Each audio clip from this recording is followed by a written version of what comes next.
One thing that you learn when you're a writer, an author, someone that writes tales or crafts stories is that all perspectives are biased. This is obviously true of fiction, and it translates to real life as well. Um, this is often why, first person stories are often so compelling because you're telling a tale from someone's own bias point. And with that, there's a unique way to filter out the world into these different little compartments and boxes of how your character tends to view things. And in the real world, it's no different. And so it's important to understand, especially with a channel like this, where I tend to sort of espouse different ideas, different concepts, like using an outline, beginning with understanding your character first. If you're following along with my lesson series that I've put up here this month, you'll know that to begin your story, I advocate first understanding your protagonist first, establishing them, kind of their desires and their goals and their motivations, and then once you have that, beginning the outline process. There are other writers that won't advocate for that say that's not the way to do it. They'll advocate maybe for doing a style that's more free form, either pantsing or just sort of doing that kind of what if sort of questions to come up with an idea for a story. As far as the writing process, there are some writers that will tell you, yes, much like me, write every day, as much as you can, as closely as you can adhere to that, write every day. Others will tell you, no, take some time off, take some time between, approach it very slowly.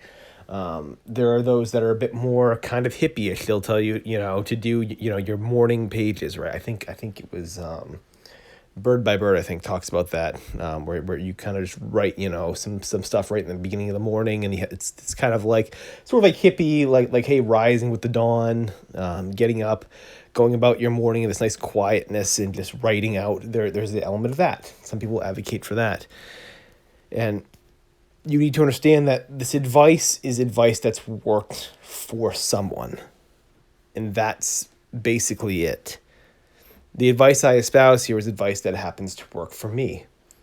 It comes from that perspective. It comes from the perspective of someone who struggled for a long time to sort of get their writing down, who's had on and off periods of writing, and now is trying to basically take a shot at finally getting a book published here. That's where my bias comes in. That's often where my perspective lies. And so what I talk about, this advice, it's important to understand this is what works for me. This is what has worked for me in the past and what's working for me now. For you, it may not. I've along with just what's worked for people, it also, you have to understand that advice, especially when it comes to, I think, the writing process, but just in general, it also comes from people's own personalities, what tends to work just for their personalities, and also where the struggle points have been. I've spoken at length. I have a very obsessive sort of personality. I basically can dive into something and think about that thing for basically, every hour of my waking day, which is why you randomly see chess stuff on a writing channel. It's a fun little distraction for me. And again, it's something that's a bit more obsessive now. That's the same thing with writing every day. It's not something that I necessarily have to struggle most days to do. Yes, there are days, much like yesterday, where I just don't happen to have the time because a family emergency comes up, something comes up. But most days, I'm getting to the page because I'm obsessive about it. Like, the writing process is very, very obsessive. I tend to be kind of all in on this process. And the things that I'm not all in on are other things that I'm obsessive about. So it's always a compromise. It's always a compromise between things that I love. And so you yourself may not be as obsessive about the writing process. You may not be, basically someone that finds getting the motivation to write every day, find it as easy. Well, there's, my advice may not necessarily always work for you then. And again, this is more of a reiteration. This is more of me kind of reflecting on almost 250 days of doing this, that, hey, as much advice as I can give you on this process, understand that everything comes from my own bias. None of this is gospel. None of this is completely, like some completely accurate thing. There's counterpoints to everything, and you need to know that.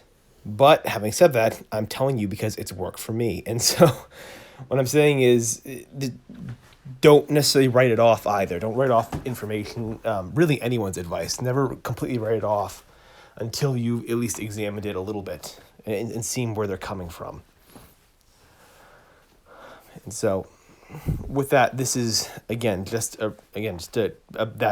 periodical, that sort of periodic, hey, just as you follow along with this channel, as long as you're kind of following with my advice, just understand, not all this may work for you. And that's kind of the whole process of learning, really, is that.